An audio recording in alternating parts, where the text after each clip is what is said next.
ежелгі дәуірден бастау алады. Біздің заманымыздан бұрынғы 1000 жылдықта Қазақстан территориясын мекендеген мәдениеті жоғары дамыған тайпалардың бірі сақтар. Сақ мәдениетінің көрнекті өкілі философ Анахарсис. Оны әлемнің 7 үлкен данышпандарының қатарына жатқызады.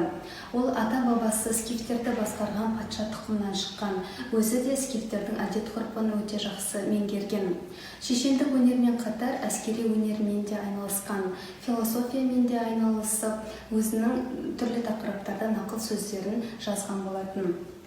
Сонымен қатар Анахарсис зәкірді ойлап тапқан өнертапқыш болып табылады. Сақ мәдениетінің маңызды компоненті аң стилі. Күнделікті тұрмыстық заттарында, әшекей бұйымдарында, киімдерінде, қару-жарақтарында түрлі аңдардың бейнесі бейнеленген. Сонымен қатар тастағы жазулар мен суреттерге қарап, біз өткен заманның тарихын көре аламыз. Сақ мәдениетінің маңызды археологиялық ескерткіші Есік обасынан табылған алтын адам болып табылады.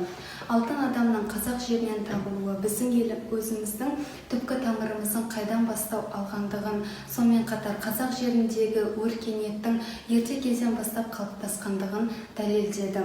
Ол ғылым ішінде үлкен сенсациялық жаңалық болып табылды. Алтын адам еліміз үшін тек қана археологиялық олжа болып қана қоймай, тәуелсіздігіміздің бір бейнесіне айналды деп айтсақ қателеспейміз.